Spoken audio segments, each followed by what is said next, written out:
podeis da pátria, filhos, ver contente a mãe gentil. Já raiou a liberdade no horizonte do Brasil. Já raiou a liberdade no horizonte do Brasil.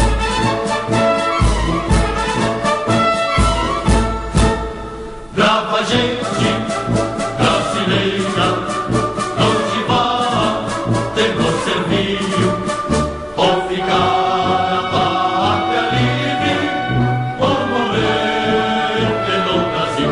Ou ficar a pátria livre, ou morrer pelo Brasil.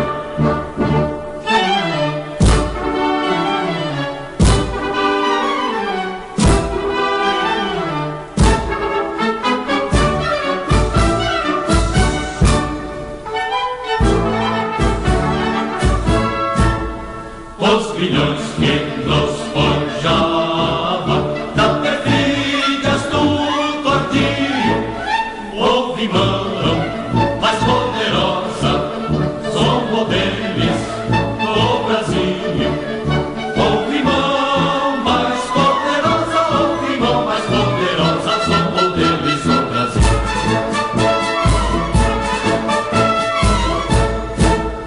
Brava gente brasileira, longe vá, temor servil, ou ficar a pátria livre, ou morrer pelo Brasil. Ou ficar a pátria livre. Bom, vamos lá. A gente vai passar por algumas noções muito iniciais. Eu peço desculpa a quem já fez aula sobre o tema, mas é só para padronizar conhecimento e poder dar continuidade às outras palestras. Vamos lá. A primeira coisa, gente, é os tipos de proposição legislativa que tramitam aqui na Casa, ou no Congresso Nacional. Então, você tem desde emendas à Constituição, leis complementares, leis ordinárias, leis delegadas. Praticamente não existe na prática, apesar da previsão constitucional, a gente tem 3 leis delegadas após a Constituição de 88, medidas provisórias, que é boa parte do que nós fazemos aqui no Congresso é análise de medidas provisórias, decretos legislativos, que é o decreto legislativo ocorre quando o Congresso, de uma forma unificada, Câmara e Senado, está se manifestando sobre determinado tema.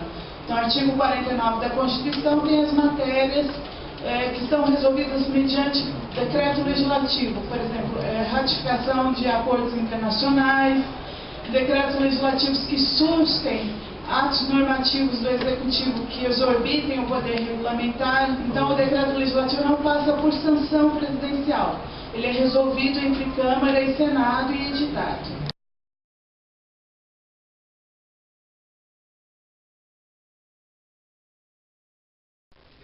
Quer explicar como funciona a Comissão de Legislação Participativa. Aí a gente encerra a parte toda do processo legislativo. Então vamos lá, está na hora da eleição. Bom, iniciativas das leis, como disse a Sueli, está contida aqui no artigo 61.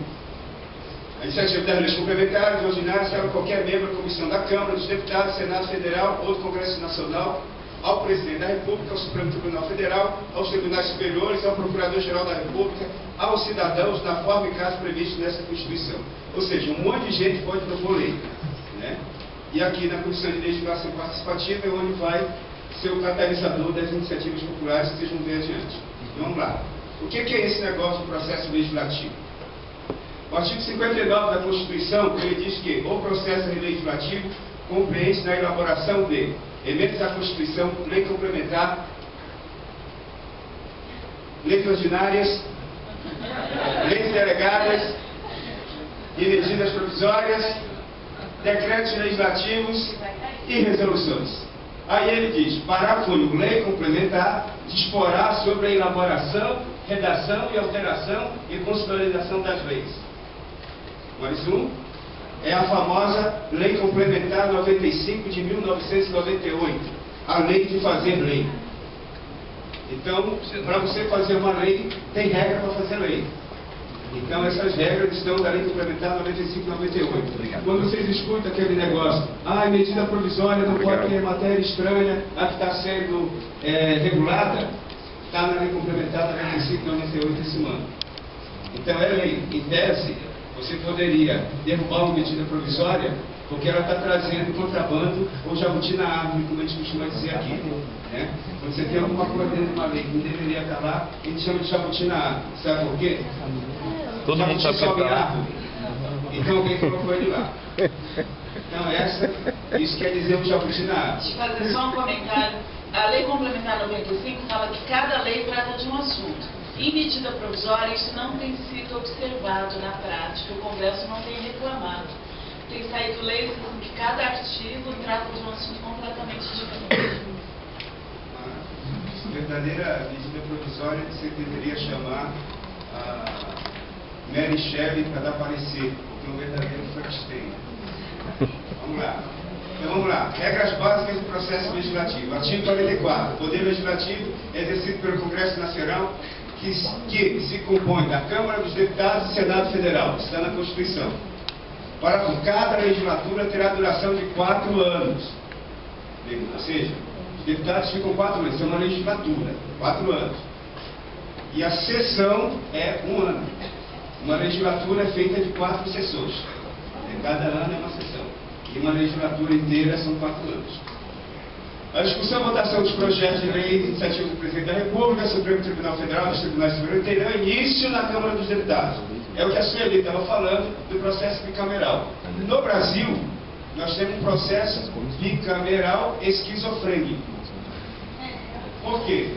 Porque se nós temos uma casa que tem iniciativa, todo mundo entra pela Câmara. Todo mundo, Presidente da República, Supremo, população, todo mundo para fazer um projeto de lei após a entrada da Câmara.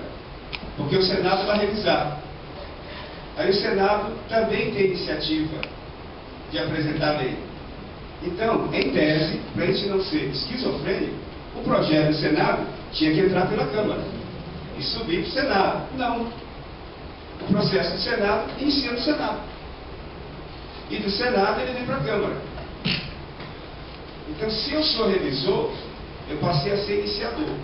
Se eu passei a ser iniciador, eu ganhei uma carona aí numa onda, que é a seguinte: eu venho do Senado, aí chega aqui na Câmara, apensa ao projeto do Senado.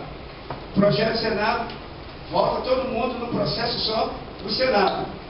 O que se fez na Câmara, não volta para a Câmara para discutir. O Senado dá a palavra final. Se fosse o processo legislativo normal, não esquizofrênico, Câmara, Senado. Senado mudou, volta para a Câmara. A Câmara aceita ou não? Sim, não. Só para o presidente. Então você tem um debate, de fato, nos dois lados. Quando você tem um projeto que é apensado ao projeto do Senado, a Câmara fica prejudicada. Porque o projeto vai e não volta mais. Então, qualquer coisa que o Senado mudar lá, a Câmara não pode falar: peraí, cara, isso aí que tu fez não tem nada a ver com a minha ideia. Não, acabou.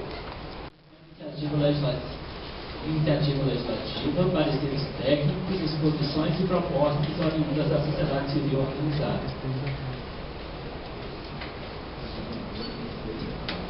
Quais são os tipos de proposições que podem, de sugestões e proposições que podem ser apresentadas? Todos aqueles tipos que os colegas mostraram aqui, inclusive proposta de emenda à Constituição. Em 2008 houve uma alteração no regulamento da comissão para que seja possível a apresentação de sugestões de proposta de emenda à Constituição.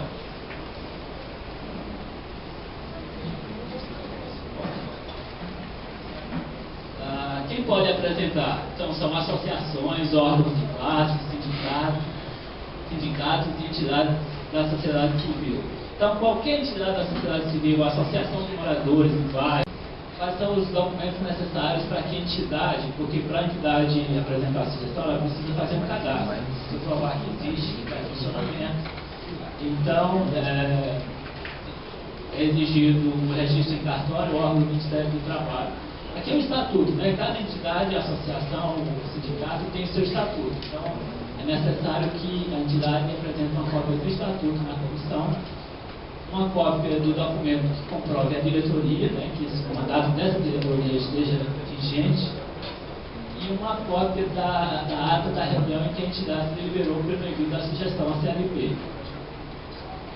E, além disso, existe a possibilidade de a comissão solicitar outros documentos que ela considerar necessários para comprovar a legalidade da entidade. Né?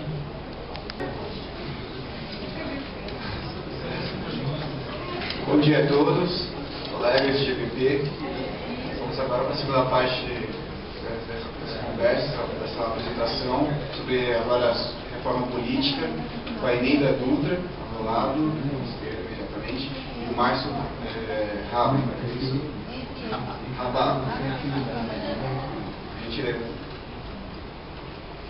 Bom dia, todas e todos. Quero agradecer ao professor e a sua equipe.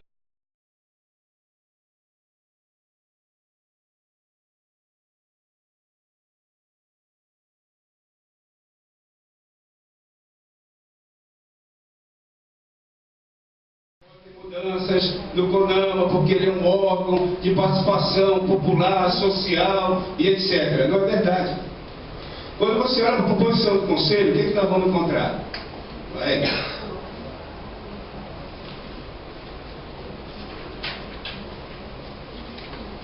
A seguinte composição é a do Conselho Nacional de Meio Ambiente. 104 conselheiros com direito a voto. Destes, o Ministro de Estado do Meio Ambiente, que preside, e o Secretário Executivo do Ministério do Meio Ambiente. Os dois têm direito a voto. Um representante de cada Ministério e Secretarias da Presidência da República, dos Comandos Militares, do Ministério da Defesa, do IBAMA e ANA, que dão um total de 36 conselheiros.